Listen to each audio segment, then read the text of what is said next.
സഹാബാക്കൾ നബിതങ്ങളുടെ പിന്നിൽ അണിനിരന്നുകൊണ്ട് സഹാബാക്കൾ ഏറ്റെടുത്ത അതേ വാക്കുകൾ പ്രാബല്യത്തിൽ കൊണ്ടുവന്നു. നബിതങ്ങൾ എന്തെല്ലാം അവരുടെ ജീവിതത്തിൽ പറഞ്ഞു കൊടുത്തിട്ടുണ്ടോ അത് മുഴുവനും യാഥാർത്ഥ്യമാണെന്ന് സഹാബാക്കൾ നേരിൽ മനസ്സിലാക്കി, നേരിൽ കണ്ടു മനസ്സിലാക്കി. ഇന്ന് നടക്കുന്ന ഈ പശ്ചിമേഷ്യൻ സംഘർഷങ്ങളെല്ലാം ആ കാലഘട്ടത്തിൽ അള്ളാഹുവിന്റെ റസൂല് പറഞ്ഞത് സഹാബാക്കൾ ഓരോന്നുമായി നബിതങ്ങളുടെ കാലശേഷം എടുത്ത് പറയുകയുണ്ടായി. ആദരവായ റസൂലുള്ളാഹി തങ്ങളുടെ സന്തത സഹചാരിയായ അബ്ദുല്ലാഹി ഇബ്നു മസ്ഊദ് റളിയല്ലാഹു തആല അൻഹു ഒരിക്കൽ അദ്ദേഹം പറയുകയാണ്, ഇന്നസ്സാഅത ലാ തഖൂമു ഹത്താ ലാ യുഖ്സമ മീറാത്ത്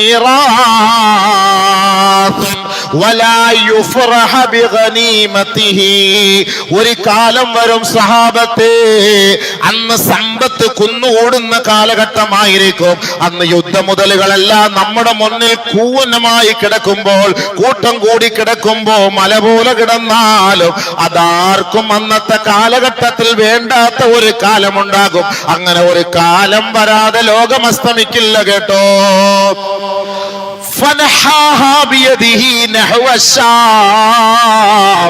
ശേഷം അദ്ദേഹം ഷാമിന്റെ ഭാഗത്തേക്ക് തിരിഞ്ഞു നിന്ന് വിരൽ ചൂണ്ടിക്കൊണ്ടാണ് പറഞ്ഞത്. ഷാം എന്ന് പറയുന്ന ഇന്നത്തെ ഫലസ്തീനിന്റെ ഭാഗത്തേക്ക്, ഗസയുടെ ഭാഗത്തേക്ക് ബഹുമാനപ്പെട്ട അബ്ദുല്ലാഹി ഇബ്നു മസ്ഊദ് വിരൽ ചൂണ്ടിയിട്ട് പറയുകയാണ്, യുജ്മഉ ലഅദുൻ യജ്മഉ ലഹുമുൽ ഇസ്ലാം. അവിടുന്ന് ഒരു വിഭാഗം ഇസ്ലാമിനെ തകർക്കാനുള്ള ഒരു സംഘം ഉയർത്തെഴുന്നേൽക്കും കേട്ടോ. ഉണ്ടോ? ഇസ്ലാമിനെ തകർക്കാൻ ഒരു വിഭാഗം അവിടുന്ന് ഉണ്ടാവുന്നു. ഷാം ഇന്ന് നടക്കുന്ന ആ ഇസ്രായേലിന്റെ ഭാഗത്ത് നിന്ന് ഉണ്ടാകുന്നു. ബഹുമാനപ്പെട്ട അബ്ദുല്ലാഹി ഇബ്നു മസ്ഊദ് റളിയല്ലാഹു തആല അൻഹു പറയാണ്, വയജ്മഉ ലഹും അഹ്ലുൽ ഇസ്ലാം. അവർക്കെതിരെ ഇസ്ലാമിന്റെ ചുണക്കുട്ടികളും അണിനിരക്കുന്ന ഒരു കാലം വരും കേട്ടോ. ഉടനെ അടുത്തിരുന്ന സഹാബാക്കൾ ചോദിക്കുകയായി, എവിടെ നിന്നാണ് ആ ഷാമിന്റെ ഭാഗത്തേക്ക് ഇസ്ലാമിനെ തകർക്കാൻ വരുന്നത്? തഅനി, നിങ്ങൾ ഉദ്ദേശിച്ചത് റോം, റോമക്കാരെ കുറിച്ചാണോ? അതായത് ഇന്നത്തെ കാലത്തില് ബ്രിട്ടീഷുകാര്, അമേരിക്കക്കാരെ കുറിച്ചാണോ? ഖാല ഇബ്നു മസ്ഊദ് റളിയല്ലാഹു തആല അൻഹു അദ്ദേഹം പറഞ്ഞു, അതെ, നഅം. ഇസ്ലാമിനെ കൊല്ലാൻ ബ്രിട്ടീഷും അമേരിക്കയും കൂട്ടു നിൽക്കുന്നു. ഇന്നല്ല ഇത് പറഞ്ഞത്, ഇന്നല്ല ഇത് പറഞ്ഞത്, ഇത് പറഞ്ഞിട്ട് വർഷങ്ങളായി. ബഹുമാനപ്പെട്ട ഇബ്നു മസ്ഊദ് റളിയല്ലാഹു തആല എന്ന് പറയാണ്, വതകൂനുൽ ഖിതാലു റദ്മതൻ ശദീദാ. കൊടുമ്പിരി കൊള്ളുന്ന യുദ്ധമായിരിക്കും അന്ന് നടക്കുക കേട്ടോ. അങ്ങോട്ടും ഇങ്ങോട്ടും ഭയങ്കരമായ ഫൈറ്റ് ആയിരിക്കും അന്ന് നടക്കുക. ബഹുമാനപ്പെട്ട അബ്ദുല്ലാഹി ഇബ്നു മസ്ഊദ് റളിയല്ലാഹു തആല പറഞ്ഞ വാക്കാണ്. ബഹുമാനമുള്ള സഹോദരങ്ങളെ, ബഹുമാനപ്പെട്ട അബ്ദുല്ലാഹി ഇബ്നു മസ്ഊദ് റളിയല്ലാഹു തആല അൻഹു പറഞ്ഞ ഒരു കാലഘട്ടമാണോ ഇന്ന് എന്ന് നമ്മൾ ചിന്തിച്ചു പോവുകയാണ്. അടയാളങ്ങളൊക്കെ പരിശോധിച്ചു നോക്കുമ്പോ ഒരുപക്ഷെ അതിന്റെയൊക്കെ സൂചനകളായിരിക്കും നമ്മൾ കാണുന്നത്. അന്ന് ബൈത്തുൽ മുഖദ്ദസിന്റെ ഉത്തരവാദിത്വം ഇമ്രാനു ബൈത്തുൽ മഖ്ദിസി മിൻ ഐദിൽ യഹൂദ്, ജൂതന്മാരാണ് ബൈത്തുൽ മുഖദ്ദസിന്റെ ഉത്തരവാദിത്വം ഏറ്റെടുത്തിരിക്കുന്നത്. അതിന്റെ പരിപാലക സമിതിയും അതിന്റെ ഭരണകർത്താക്കളും അത് നിയന്ത്രിക്കുന്നതും ആരെ നമസ്കരിപ്പിക്കണം നമസ്കരിപ്പിക്കണ്ട എന്ന് തീരുമാനിക്കുന്നതും ആ കാലഘട്ടത്തിൽ ജൂതന്മാരായിരിക്കും. സഹാബ ജൂതന്മാരായിരിക്കും. മിൻ ഐദിൽ യഹൂദ്, ജൂതന്മാരുടെ ഭാഗത്തു നിന്നായിരിക്കും അതിന്റെ ഉത്തരവാദിത്വം ഉണ്ടാവുക. ബഹുമാനപ്പെട്ട അബ്ദുല്ലാഹി ഇബ്നു മസ്ഊദ് റളിയല്ലാഹു തആല അൻഹു പറയണമെങ്കിൽ ആദരവായ റസൂലുള്ളാഹി സ്വല്ലല്ലാഹു അലൈഹി വസല്ലമ തങ്ങൾ ബഹുമാനപ്പെട്ട സ്വഹാബാക്കളുടെ മുന്നിൽ അത് പറഞ്ഞത് കൊണ്ടാണല്ലോ അങ്ങനെയൊക്കെ സംഭവിക്കാൻ കാരണം. അങ്ങനെ ജൂതന്മാരുടെ കൈകളിൽ നിന്നാണ് പരിശുദ്ധമായ ഇസ്ലാമിന്റെ മക്കൾ അധികാരം പിടിച്ചെടുക്കുന്നത്. അങ്ങനെ വരുമ്പോ ഭയങ്കരമായ വിപ്ലവം പൊട്ടിപ്പിളരുമത്രേ, പൊട്ടിപ്പുറപ്പെടുമത്രേ. അങ്ങനെ യസിരിബ്, ഖറാബു യസിരിബ, മദീനയിൽ പ്രശ്നങ്ങൾ ഉടലെടുക്കും. ഇവിടെ തുടങ്ങി ഇത് വിജയിച്ച് ഇത് ജൂതന്മാരുടെ കയ്യിൽ നിന്ന് പിടിച്ചെടുക്കുമ്പം അടുത്ത പ്രശ്നത്തിന്റെ തുടക്കം മദീനയിലാവും. അടുത്ത പ്രശ്നത്തിന്റെ തുടക്കം മദീനയിലാകും. ഭയങ്കരമായ വിപ്ലവ പോരാട്ടങ്ങളായിരിക്കും പിന്നീട് നടക്കുക. മൽഹമ എന്ന് പറഞ്ഞാൽ ഇറച്ചി കച്ചവടക്കാരത്തെ കുറിച്ച് പറയുന്ന കാര്യമാണ്. മൽഹമ ഇറച്ചി കഷണിച്ച് കൊടുക്കപ്പെടുന്ന സ്ഥലം എന്ന് പറഞ്ഞാൽ അതേപോലെ തുണ്ടം തുണ്ടമായി വെട്ടി മുറിച്ച് കഷണങ്ങളാക്കപ്പെടുന്ന യുദ്ധം, ഭയങ്കരമായ യുദ്ധം, കൊടുമ്പിരി കൊള്ളുന്ന യുദ്ധം. ഈ സമയത്താണ് ദജ്ജാൽ പുറപ്പെട്ടു വരുന്നത്. ദജ്ജാലിന്റെ വരവ് ആ സമയത്താണ് സംഭവിക്കുന്നത്. ഈ ദജ്ജാലിനെ കണ്ടിട്ട് അള്ളാന്റെ റസൂല് പറഞ്ഞില്ലേ, ബൈത്തുൽ മുഖദ്ദസിൽ അവന് കയറാൻ പറ്റൂല, മദീനയിൽ അവന് പ്രവേശിക്കാൻ പറ്റൂല, മക്കയിൽ അവന് പ്രവേശിക്കാൻ പറ്റൂല. ഇത് മനസ്സിലാക്കിയിട്ട് അന്ന് കാലം വരെ മുസ്ലിമിന്റെ പേരും അണിഞ്ഞുകൊണ്ട് ജീവിച്ചിരുന്ന അഹങ്കാരികളായ ഭരണകർത്താക്കളടക്കമുള്ള മുനാഫിഖീങ്ങള് ഈ ദജ്ജാലിനെ ഭയപ്പെട്ടിട്ട് പരിശുദ്ധമായ മദീനയിലേക്ക് അവർ താവളം മാറ്റി ഒളിച്ചോടി മദീനയുടെ മണ്ണിൽ പോയി അവർ താമസിക്കുമത്രേ. അള്ളാന്റെ ദീനിനെ കളിയാക്കുന്ന മുസ്ലിം നാമധാരികൾ ഇന്ന് പരിശുദ്ധമായ ഇസ്ലാമിനെയും ഇസ്ലാമിക ആശയ ആദർശങ്ങളെയും തകർത്തുകൊണ്ടിരിക്കുമ്പോ, ഈ കുഞ്ഞുമക്കളെ അടക്കം കൊന്നൊടുക്കിക്കൊണ്ടിരിക്കുമ്പോ, കേവലം നോക്കുകുത്തികളായി ആ അൽഫാമോ അടിച്ച് ആടുമന്തിയും തിന്നിട്ട് അവിടെ നൈറ്റ് ക്ലബിലും പങ്കെടുത്ത് വെള്ളം ഓടിച്ച് പെണ്ണുങ്ങളുമായിട്ട് ഡാൻസ് കളിച്ച് അവര് തുള്ളിച്ചാടി സന്തോഷിക്കുന്ന ഈ മുനാഫിഖീങ്ങളായ ആൺ പെണ്ണുങ്ങൾ അടക്കം ദജ്ജാലിന്റെ വരവോടുകൂടി മദീനയിലേക്ക് ഓടി ഒളിക്കുമത്രേ. കാരണം ദജ്ജാലിനെ പേടിച്ചിട്ട്. ദജ്ജാല് മദീനയിൽ കയറൂല. ദജ്ജാല് മദീനയിൽ കയറാതെ വരുമ്പോ മദീനയിലേക്ക് അവർ ഓടി ഒളിക്കുകയാണ്. അല്ലാഹു റബ്ബുൽ ഇസ്സത്ത് ഇവനേക്കാൾ ബുദ്ധിയുള്ളവനല്ലേ, അഹ്കമുൽ ഹാക്കിമായ പടച്ച തമ്പുരാൻ.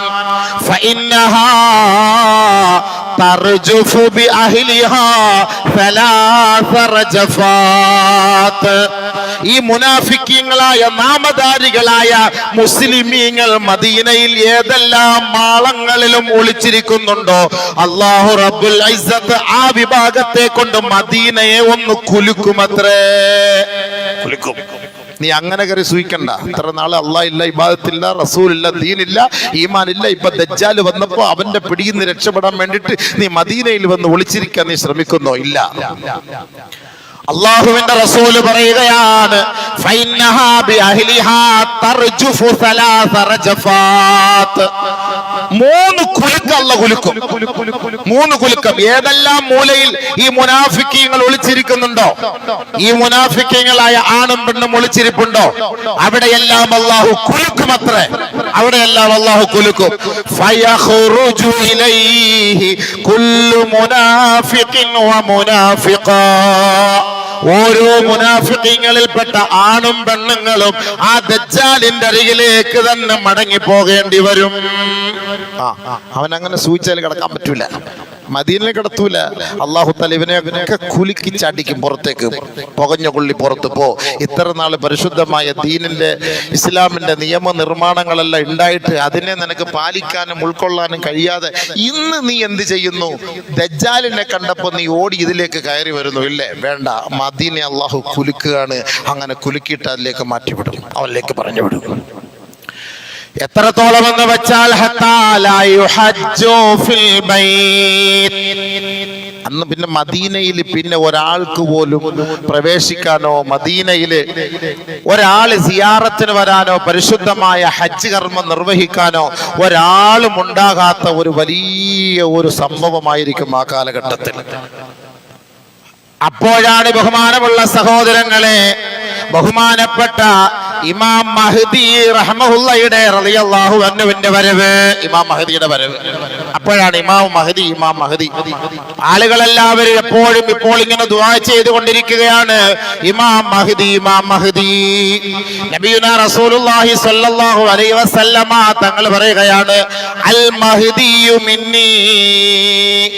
മഹ്ദി എന്ന് പറയുന്നത് എന്റെ ഉമ്മത്തിൽ പെട്ടവരാണ്, എന്റെ കുടുംബത്തിൽ കുടുംബത്തിൽപ്പെട്ടതാണ്. ഔ മിൻ അഹ്ലി ബൈത്തി, എന്റെ അഹ്ലു ബൈത്തിൽപ്പെട്ട വ്യക്തിയാണ് മഹ്ദി എന്ന് പറയുന്ന ആൾ. എന്റെ കുടുംബത്തിൽപ്പെട്ട ആളാണ്, എന്റെ അഹ്ലു ബൈത്താണ്. നബി സല്ലല്ലാഹു അലൈഹി വസല്ലമ തങ്ങൾ അദ്ദേഹത്തെ വിവരിക്കുകയാണ്, വർണ്ണിക്കുകയാണ്. അജിലൽ ജബ്ഹതി, വിശാലമായ നെറ്റിത്തടമുള്ള വ്യക്തിയാണ്. അഖ്നൽ അൻഫി, നീളമുള്ള മൂക്കാണ്. പറഞ്ഞ വലിയ നീളത്തിലുള്ള മൂക്കെന്നല്ല, ഒരു മുഖ സൗന്ദര്യം, ഒരു ആകാര സൗഷ്ഠവം, അതിനൊക്കെ ഒരു നിയമമുണ്ടല്ലോ, ആ ഒരു സന്തോഷം. യംലഉൽ അർള ഖിസ്തൻ വഅദിലാ, ബഹുമാനപ്പെട്ട മഹ്ദി ഇമാം വരുന്ന സമയത്ത് ഭൂമിയിൽ ഭയങ്കര ളുൽമും അഹങ്കാരവും അഹന്തയും അധർമ്മവും അക്രമവും കൊടികുത്തി വാഴുന്ന ഒരു സാഹചര്യമായിരിക്കും. ഭൂമിയിൽ മൊത്തം പ്രശ്നങ്ങളായിരിക്കും. അങ്ങനെ ഒരു കാലഘട്ടത്തിലാണ് ഇമാം മഹ്ദി വരുന്നത്. ബഹുമാനപ്പെട്ട നബിയുനാ റസൂലുള്ളാഹി സ്വല്ലല്ലാഹു അലൈഹി വസല്ലമ തങ്ങൾ പറയുകയാണ്, ആ ഇമാം മഹ്ദി ഭൂമിയിൽ വന്നിട്ട് യംലഉൽ അർള ഖിസ്തൻ വഅദിലാ കമാ മുലിഅത്തിൽ അർളു ളുൽമൻ വജൗറാ, ഭൂമിയിൽ എങ്ങനെയാണോ അധർമ്മം കൊടികുത്തി വാണിരുന്നത് അതെല്ലാം അടിച്ചമർത്തി തകർത്ത് തരിപ്പണമാക്കിയിട്ട് ആ സ്ഥലങ്ങളിലെല്ലാം സമസ്ത മേഖലകളിലും നീതിയും ധർമ്മവും അദ്ദേഹം സ്ഥാപിക്കുമത്രേ. വയംലികു ഫിൽ അർളി സബ്അ സിനീൻ, ഈ ഭൂമിയിൽ അദ്ദേഹം 7 വർഷമാണ് ജീവിക്കുക. ഖംസൻ ഔ സബ്അൻ ഔ തിസ്അൻ, നബി സല്ലല്ലാഹു അലൈഹി വസല്ലമ തങ്ങൾ പറഞ്ഞു 5 വർഷമെന്നും 7 വർഷമെന്നും 9 വർഷമെന്നുമുണ്ട്. അങ്ങനെയാണ് അദ്ദേഹം ഈ ഭൂമിയിൽ ജീവിക്കുന്നത്. നബി സല്ലല്ലാഹു അലൈഹി വസല്ലമ തങ്ങൾ പറഞ്ഞു, ഈ ഭൂമിയിൽ അല്ലാഹു സുബ്ഹാനഹു വ തആല ഒരു ദിവസമെങ്കിലും ബാക്കിയാക്കിയിട്ടുണ്ടെങ്കിൽ, ഒരു ദിവസമെങ്കിലും, അതായത് മഹ്ദി ഇനി വരാൻ, എല്ലാവരും പറയും 40 വർഷം അല്ലെങ്കിൽ 50 വർഷം അല്ലെങ്കിൽ ഇത്രയും വർഷം, ഇനി എപ്പോഴാ വരിക, എല്ലാം അസ്തമിച്ചല്ലോ, എല്ലാം തീർന്നു പോയല്ലോ എന്ന് കരുതണ്ട, എന്ന് ആരും കരുതണ്ട. അല്ലാഹു സുബ്ഹാനഹു വ തആല ലൗ ലം യബ്ഖ, ഈ ദുനിയാവിൽ ഇല്ലാ യൗമുൻ വാഹിദുൻ, ഒരു ദിവസമാണ് ബാക്കിയുള്ളതെങ്കിൽ ലതവ്വലല്ലാഹു ദാലികൽ യൗമ, ആ ദിവസത്തെ അല്ലാഹു സുബ്ഹാനഹു വ തആല ദീർഘിപ്പിക്കുമത്രേ. ആ ദിവസത്തെ അല്ലാഹു സുബ്ഹാനഹു വ തആല ദീർഘിപ്പിക്കും. ഒറ്റ ദിവസമായിരിക്കും ബാക്കിയുള്ളത്, ഒരു ദിവസമേ ഉള്ളൂ ഇനി ലോകാവസാനത്തിന്. അങ്ങനെയുള്ള ഒരു സാഹചര്യമാണ് നിലനിൽക്കുന്നതെങ്കിൽ പോലും ലതവ്വലല്ലാഹു ദാലികൽ യൗമ, ആ ദിവസത്തെ അല്ലാഹു സുബ്ഹാനഹു വ തആല ദീർഘമാക്കുമത്രേ. ശേഷം യബ്അസുല്ലാഹു റജുലം മിന്നി, എന്നിൽ നിന്ന് അല്ലാഹുവിന്റെ പ്രവാചകൻ, എന്നിൽ നിന്ന് ഒരു വ്യക്തിയെ അല്ലാഹു സുബ്ഹാനഹു വ തആല നിയോഗിക്കും. എന്നിൽ നിന്ന് ഒരാളിനെ, എന്റെ കുടുംബത്തിൽ നിന്ന് ഒരു വ്യക്തിയെ, മിൻ ഇത്രതി ഔ മിൻ അഹ്ലി ബൈതി, നബി സല്ലല്ലാഹു അലൈഹി വസല്ലമ തങ്ങൾ പറഞ്ഞു, എന്റെ കുടുംബത്തിൽ നിന്ന് അല്ലെങ്കിൽ എന്റെ അഹ്ലി ബൈത്തിൽ നിന്ന് ഒരാളെ അല്ലാഹു സുബ്ഹാനഹു വ തആല നിയോഗിക്കുമത്രേ. വയുവാതിഉ ഇസ്മുഹു ഇസ്മി വസ്മ അബി, നബി സല്ലല്ലാഹു അലൈഹി വസല്ലമ തങ്ങൾ പറയുകയാണ്, അദ്ദേഹത്തിന്റെ പേര് എന്റെയും എന്റെ ഉപ്പാടയും പേരിനോട് സാദൃശ്യമുള്ള പേരാണ് മഹ്ദി ഇമാം. ഫഅലൈക്കും ബിസുന്നതി വസുന്നതി ഖുലഫാഇർ റാഷിദീനൽ മഹ്ദിയീൻ, നബി സല്ലല്ലാഹു അലൈഹി വസല്ലമ തങ്ങൾ പറഞ്ഞതാണ്, അലൈക്കും ബിസുന്നതി, എന്റെ സുന്നത്തിനെ നിങ്ങൾ പിൻപറ്റണം, വസുന്നതി ഖുലഫാഇർ റാഷിദീനൽ മഹ്ദിയീൻ, എനിക്ക് ശേഷമുള്ള ഖുലഫാഉർ റാഷിദീങ്ങളായ വഴികാട്ടികളായ എന്റെ ഖലീഫമാരെ നിങ്ങൾ പിൻപറ്റണം കേട്ടോ. ബഹുമാനപ്പെട്ട നബിയുനാ റസൂലുള്ളാഹി സ്വല്ലല്ലാഹു അലൈഹി വസല്ലം തങ്ങൾ പറഞ്ഞു. അപ്പൊ അങ്ങനെ ഒരു വഴികാട്ടിയായിട്ട് നബി സല്ലല്ലാഹു അലൈഹി വസല്ലം തങ്ങളുടെ പരമ്പരയിൽ നിന്ന് വരുന്ന ഒരു വ്യക്തിയാണ് ഈ മഹ്ദി. നബിയുനാ റസൂലുള്ളാഹി തങ്ങൾ പറഞ്ഞു, അദ്ദേഹത്തിന്റെ പേര് എന്റെയും എന്റെ ബാപ്പാടെയും പേരിനോട് യോജിച്ചതാണ്. എന്താണ് മഹ്ദി ഇമാമിന്റെ പേരെന്നറിയുമോ? മുഹമ്മദ് മുഹമ്മദ് ഇബ്നു അബ്ദുല്ലാഹിൽ അലവിയിൽ ഫാത്തിമിയിൽ ഹസനി. ഇതാണ് ഇമാം മഹദി. ചുമ്മാ ഇമാം മഹദി എന്ന് വിളിച്ച് പറഞ്ഞു നടന്നിട്ട് കാര്യമില്ല. മഹദി ഇമാമിന്റെ പേരെന്താ? മഹദി ഇമാം. മഹദി ഇമാമിനെ എല്ലാവരും നോക്കിയിരിക്കുക. ഇവിടെ ചീഫ് ഇമാം നിസ്കരിക്കുന്ന ആളിനെ നോക്കിയിരിക്കുക. ഒറ്റൊരു മനുഷ്യൻ പറയില്ല. എല്ലാവരും മഹദി ഇമാം പോരെന്ന് പറഞ്ഞിരിക്കുക. ഇപ്പോ നമ്മൾ പശ്ചിമേഷ്യയിൽ നമ്മൾ കാണുന്ന സംഭവമാണ്. കുഞ്ഞു മക്കൾ പോലും അവർക്കറിയാം കൊച്ചു കുട്ടികൾക്ക് നാളെ ഞാൻ മരിക്കുമെന്നറിയാം. ആ കുഞ്ഞു മക്കളോട് മറ്റൊരു സ്ഥലത്തേക്ക് പോകാൻ പറഞ്ഞിട്ട് പോലും ഇല്ല, വേണ്ട എന്നാണ് പറയുന്നത്. ഈ യുദ്ധം തുടങ്ങുന്നതിന് മുമ്പ് ഫലസ്തീനിലേക്ക് യാത്ര ചെയ്ത ഒരു സംഘം, അതിൽപ്പെട്ട ഒരു കേരളക്കാരനായ ഒരു സഹോദരൻ ബൈത്തുൽ മുഖദ്ദസിൽ വെച്ച് ഒരു കുട്ടിയെ കാണുകയുണ്ടായി. ഏകദേശം ഒരു 10 വയസ്സ് 11 വയസ്സ് പ്രായമുള്ള ഒരു കുട്ടി. ആ കുട്ടിയെ കണ്ടിട്ട് ചോദിച്ചു, മകന്റെ വാപ്പ എവിടെ, ഉമ്മ എവിടെ? വാപ്പ ഷഹീദ്, ഉമ്മ ഷഹീദ. ആകാശത്തേക്ക് കൈ ഉയർത്തി കാണിച്ചു. വാപ്പായും ഉമ്മായും സ്വർഗത്തിലാണ്, ഷഹീദായി, ഞാൻ മാത്രമാണ്. അപ്പോൾ ആ കേരളക്കാരായ ജമാഅത്തിൽപ്പെട്ട ഒരാൾ പറഞ്ഞു, നമ്മൾ ഞങ്ങളുടെ നാട്ടിൽ കൊണ്ടുപോകാം, നിന്നെ നാട്ടിൽ കൊണ്ടുപോയി ഞങ്ങൾ പഠിപ്പിക്കാം, ഡോക്ടറാക്കാം, ഖുർആൻ ഹാഫിളാക്കാം, ആലിമാക്കാം, എല്ലാ സന്തോഷത്തോടു കൂടി നിനക്ക് അവിടെ ജീവിക്കാം. അപ്പോൾ ആ കുട്ടി എന്താ കേരളമെന്നോ ഇന്ത്യയെന്നോ ഇതൊന്നും അറിയില്ല. ആ 11 വയസ്സായ കുട്ടി അവരോട് പറയാണ്, നിങ്ങളുടെ നാട്ടിൽ വന്നാൽ എനിക്ക് ഷഹീദാവാൻ പറ്റൂല. 10 വയസ്സ് 11 വയസ്സ് കേരളക്കാരെ ഞെട്ടിച്ചു കളഞ്ഞ ഒരു വാക്ക്. ആ 10 വയസ്സായ കുട്ടി പറയാണ്, നിങ്ങളുടെ നാട്ടിൽ വന്ന എനിക്ക് ഷഹീദാവാൻ പറ്റൂല. എന്റെ ഉമ്മ ഷഹീദായി പോയതുപോലെ, എന്റെ ഉമ്മ ഷഹീദായി പോയതുപോലെ എനിക്കും ഷഹീദാകണം. അതുകൊണ്ട് ഈ നാട്ടിൽ നിന്നാലേ അത് കഴിയുകയുള്ളൂ എന്ന്. 10 വയസ്സ് 11 വയസ്സിൽ ബാലൻ. സുഹൃത്തുക്കളെ, അവർക്ക് മരണം പേടിയില്ല. അവർക്കറിയാം അള്ളാഹുവിൽ നിന്ന് മറ്റാർക്കും കിട്ടാത്ത പ്രതിഫലം അവരാഗ്രഹിക്കുന്നുണ്ട്. അവർക്കത് കിട്ടുമെന്നുള്ള 100% ഉറപ്പാണ്. നമുക്കതിൽ വിശ്വാസമുണ്ടോ? നമ്മളൊക്കെ ഇങ്ങനെ വലിയ ഐക്യദാർഢ്യവും വലിയ പ്രഭാഷണവും കാര്യങ്ങളും ഒക്കെ നമ്മൾ നടത്തുന്നു. നമുക്ക് അങ്ങനെ ഒരു വിശ്വാസം, ആ ഒരു ഉറച്ച ഈമാൻ ഇബ്രാഹിം നബിയുടെ പാരമ്പര്യത്തിന്റെ മക്കളാണ്. ഇബ്രാഹിം നബി അലൈഹി സ്വലാത്തു വസ്സലാമിന്റെ 10 വയസ്സായ കുട്ടി 11 വയസ്സായ കുട്ടി അറുക്കട്ടെ എന്ന് പറഞ്ഞപ്പോ അള്ളാന്റെ തീരുമാനമാണോ ഉപ്പ? ചെയ്തോ.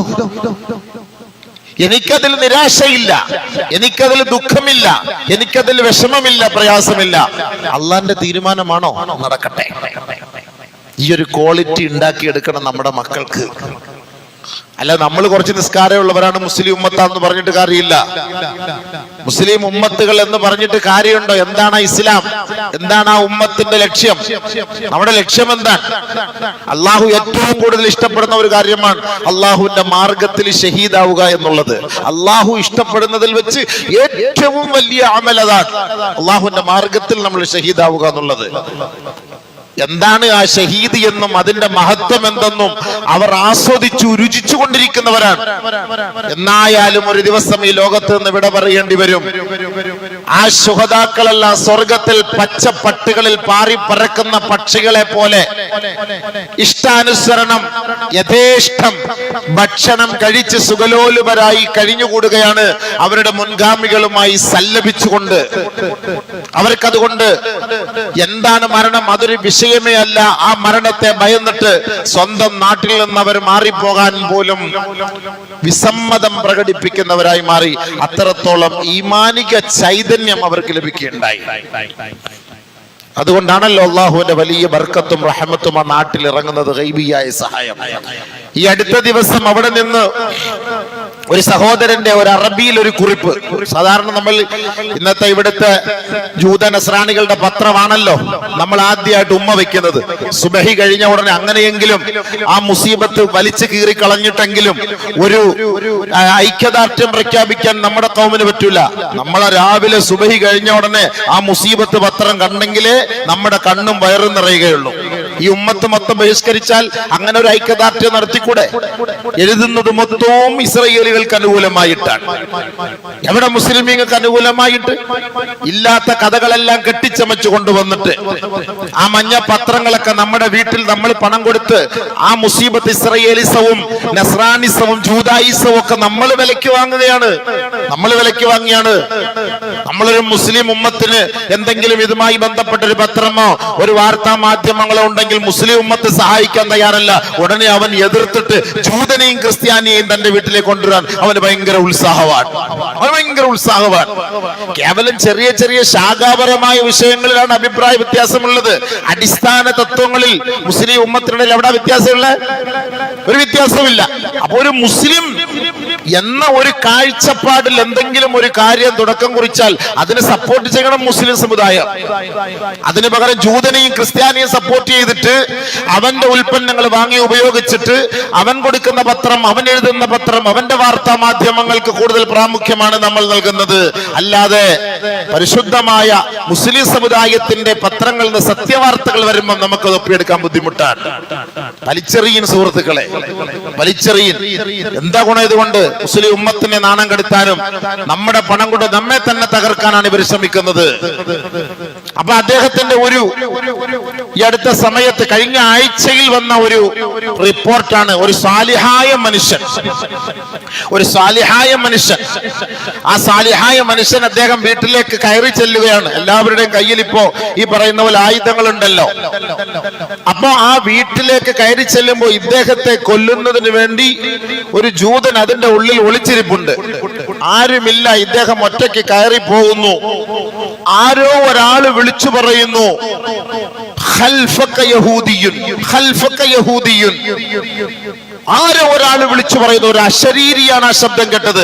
ആരോ ഒരാൾ വിളിച്ചു പറയുന്നു, ഇന്ന വാതിലിന്റെ പിന്നാലെ ഒരാൾ ഒളിച്ചിരിപ്പുണ്ട്, ഒരു ജൂതൻ ഒളിച്ചിരിപ്പുണ്ട് എന്ന് വിളിച്ചു പറയുകയും ഇദ്ദേഹം ആ തോക്കെടുത്ത് വെടിവെക്കുകയും അവനെ കൊല്ലുകയും ചെയ്തു. അതിനുശേഷം ഇദ്ദേഹം ഇറങ്ങി ആ പരിസരം മുഴുവൻ നോക്കി ആരാ വിളിച്ചു പറഞ്ഞത്. ആരെയും കാണാൻ കഴിഞ്ഞില്ല. ജൂതന്മാര് തന്നെ സമ്മതിച്ച സത്യമാണ്. ജൂതന്മാരുടെ നേതാക്കന്മാര് സമ്മതിച്ച സത്യമാണ്. ഇത് ഹമാസ് പോരാളികളല്ല അവിടെ നമ്മളോട് യുദ്ധം ചെയ്യുന്നത്. വേറെ ഏതോ ഒരു അദൃശ്യ ലോകത്തുള്ളവരാണ് നമ്മളോട് യുദ്ധം ചെയ്യുന്നത് എന്ന് അവര് പോലും സമ്മതിച്ചിരിക്കുന്നു. ശുഹദാക്കളുടെ ബർക്കത്ത് കൊണ്ട് അള്ളാഹുവിന്റെ റഹ്മത്ത് അവിടെ ഇറങ്ങും, സഹായം അവിടെ ഇറങ്ങും. ബദറിൽ ഇറങ്ങിയതുപോലെ അള്ളാഹ് ഇറക്കും. അതുകൊണ്ട് നമ്മുടെ ദുആ ഒന്നും നിരാശരാവണ്ട, നമ്മുടെ ദുആ ഒന്നും സ്വീകരിക്കില്ല എന്ന് കരുതരുത്. ഇതൊക്കെ അല്ലാഹു സുബ്ഹാനഹു വ തആല പരിശുദ്ധമായ നമ്മുടെ ഓരോ വ്യക്തികളുടെയും ഓരോ നാട്ടിൽ നിന്നുമുള്ള ദുആയ്ക്ക് വലിയ വലിയ വിലയാണ് അല്ലാഹു തആല അവിടെ നൽകുന്നത്. കോടാനകോടി ബില്യൺ ട്രില്യൺ കണക്കിന് ഡോളറിന്റെ നഷ്ടം കൊണ്ട് ഇസ്രായേൽ കൂപ്പുകുത്തുകയാണ് ഗതിയില്ലാതെ. അത് തന്നെ ഏറ്റവും വലിയ കാര്യമല്ലേ? നമുക്ക് പട്ടിണി കിടന്ന പാരമ്പര്യമുണ്ട്. വെള്ളമില്ല എങ്കിലും ഭക്ഷണമില്ല എങ്കിലും നോമ്പ് പിടിച്ച പാരമ്പര്യമുണ്ട്. പരിശുദ്ധ പ്രവാചകന്മാർ പട്ടിണി കിടന്ന പാരമ്പര്യമുണ്ട്. അതൊക്കെ മനസ്സിലാക്കി ജീവിക്കുന്നവരാണ് സത്യവിശ്വാസികളായ മുസ്ലിമീങ്ങൾ. അതുകൊണ്ട് അവർക്കൊന്നും നഷ്ടപ്പെടാനില്ല. എന്നാൽ ജൂതന്മാർക്ക് അങ്ങനെയല്ല. അവർക്കൊരു ടാങ്ക് പോയാൽ, അവരുടെ ഒരു മിസൈൽ നഷ്ടപ്പെട്ടു പോയാൽ, അവരിൽ ഒരു പൗരൻ നശിച്ചു പോയാൽ, അവരിൽ ഒരു പട്ടാളം മേധാവി നഷ്ടപ്പെട്ടു പോയാൽ കോടാനക്കോടി ഡോളറിന്റെ നഷ്ടമാണ് അവർക്കുള്ളത്. കോടാനക്കോടി ഡോളറിന്റെ നഷ്ടമാണ്. അത് തന്നെ ഏറ്റവും വലിയൊരു നാശത്തിന്റെ അടയാളമല്ലേ? ഏറ്റവും വലിയൊരു നാശത്തിന്റെ അടയാളമല്ലേ? അപ്പൊ നമ്മുടെ ദുആയ്ക്ക് ഇജാബത്തുണ്ട് എന്നല്ലേ? എല്ലാവരും ഇപ്പൊ 35 ദിവസമായി 40 ദിവസമായി യുദ്ധം കൊടുമ്പിരി കൊണ്ടു നമ്മളെല്ലാവരും പെട്ടെന്ന് മറന്ന് മാറിക്കൊണ്ടിരിക്കുകയാണ്. അങ്ങനെ മറന്ന് നമ്മൾ ആ ഒരു ഭാഗത്തെ നിന്ന് വിട്ടുപോയി.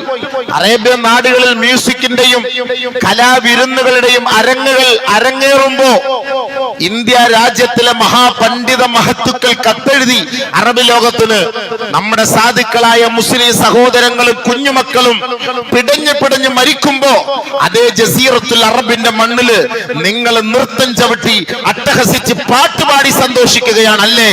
ആ ഒരു ഈമാനിക വാക്കെങ്കിലും ഇന്ത്യൻ ഉലമാക്കളെ കൊണ്ട് സാധിച്ചു. അത് ഏറ്റവും വലിയ കാര്യമാണ്. അത് അവരുടെ പത്രമാധ്യമങ്ങളെല്ലാം വ്യാപിച്ചു. അവിടുത്തെ എംബസിക്ക് അയച്ചു കൊടുത്തു. ബഹുമാനമുള്ള സഹോദരങ്ങളെ, ഇതൊക്കെയല്ലേ നമുക്ക് ചെയ്യാൻ പറ്റുകയുള്ളൂ. നമ്മൾ ഇത് കണ്ടിട്ട് നോക്കുകുത്തികളായിരിക്കാൻ നമ്മളെ കൊണ്ട് കഴിയുകയില്ല. പരിശുദ്ധമായ ദീൻ ലോകത്തോട് പഠിപ്പിക്കുന്നത് രണ്ട് വിഭാഗമാണ് ലോകത്തെ നയിക്കേണ്ടത്. ഒന്ന് ഉലമാക്കളും രണ്ട് മുലൂക്കുകളുമാണ്. ആ മുലൂക്കുകളാണ് തീരുമാനിക്കേണ്ടത്. ഇന്ന് ഉലമാക്കൾ സത്യം തുറന്നു പറയാനോ അശരണർക്കും ആലംബഹീനർക്കും വേണ്ടി ശബ്ദിക്കുമ്പോ ഒരുപക്ഷെ ആ അധികാരി വർഗം അവരെ കാരിരും വഴികൾക്കുള്ളിൽ തളച്ചിടുന്ന ഒരു സാഹചര്യമാണ്. അങ്ങനെ തളച്ചിടപ്പെട്ട മഹാന്മാരായ മുൻഗാമികളുടെ ചരിത്രങ്ങൾ ഇസ്ലാമിന് ധാരാളം പറയാനുണ്ട്.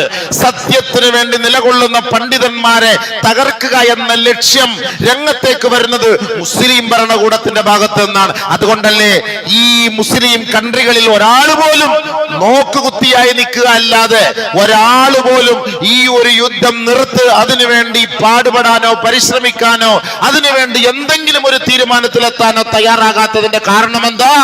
അവര് രഹസ്യമായി ഐക്യത്തിന്റെ അജണ്ടയും പരസ്യമായി വെറുതെ ഒരു വാക്ക് പറയുകയുമാണ്, നമ്മളെ പരിഹസിക്കുകയാണ് ചെയ്യുന്നത്.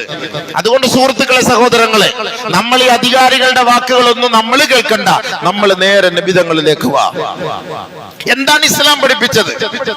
ഹബീബായ തങ്ങൾ പറഞ്ഞത് എന്താണ്? നമുക്കതേ ഉള്ളൂ നമുക്ക് വിശ്വാസം. അതല്ലാത്ത നിങ്ങൾ ആരെയും ഡിപ്പെൻഡ് ചെയ്തിട്ട് കാര്യമൊന്നുമില്ല.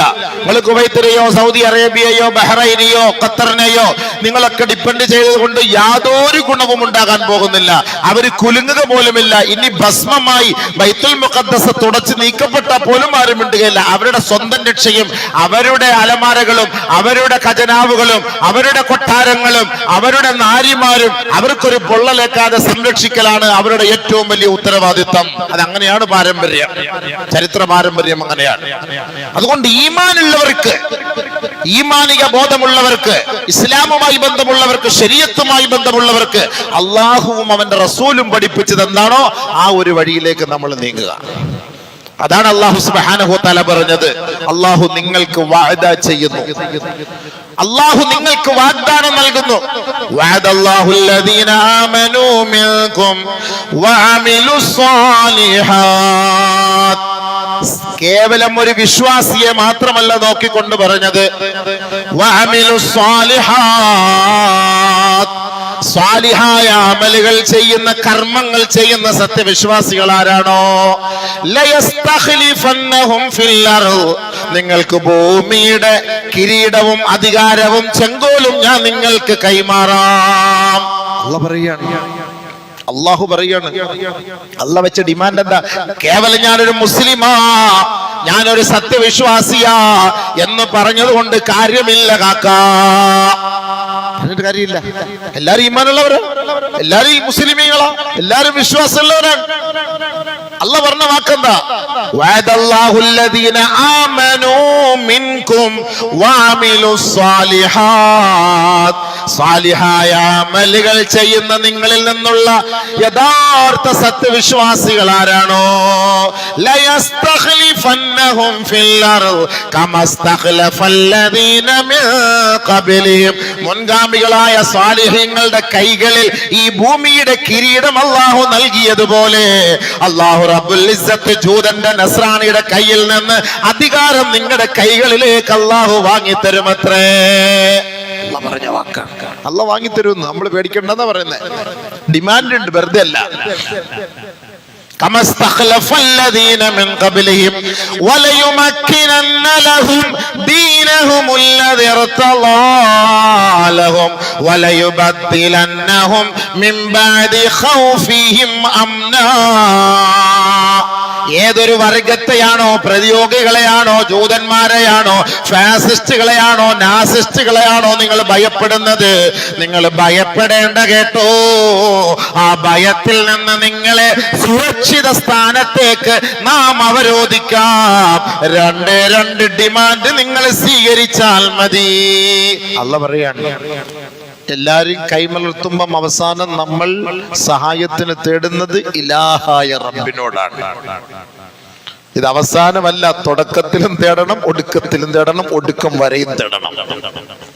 അള്ളാഹുവിനോടാണ് തേടേണ്ടത്. വേറെ ആരോട് തേടാൻ?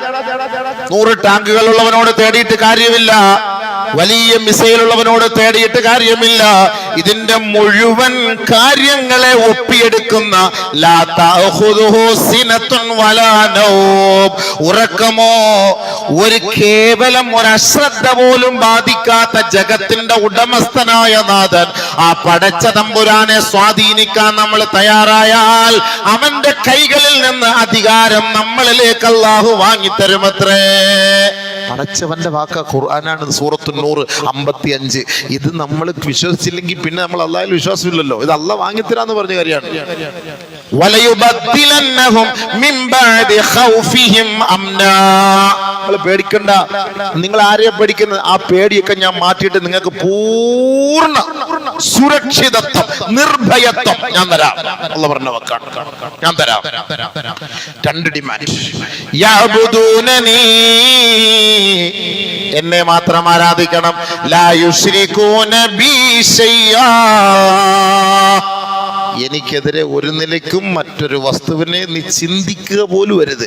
ഞാനല്ലാതെ ഒരു ഇലാഹുണ്ടെന്നുള്ളൊരു ചിന്ത പോലും നിന്റെ ജീവിതത്തിന്റെ ഒരു മേഖലയിൽ പോലും നീ ചിന്തിച്ചു പോകാൻ പാടില്ല. അള്ളാഹു പറയാണ്, എന്നെ ആരാധിച്ച് സ്വാലിഹായ അമൽ ചെയ്യാൻ നീ തയ്യാറുണ്ടോ എങ്കിൽ ഞാൻ നിന്നെ സഹായിക്കാം. അള്ളാഹ് പറഞ്ഞ വാക്കാണ്, അള്ളാഹ് പറഞ്ഞ വാക്കാണ്. ഇതിനപ്പുറത്ത് നമുക്ക് ലോകത്ത് ഒരു യജമാനനില്ല, ഒരു യജമാനനില്ല. ഞൊടിയിടയിൽ കാര്യങ്ങൾ നടത്തുന്ന പടച്ച തമ്പുരാനാണ് ഈ പറഞ്ഞ വാക്ക്.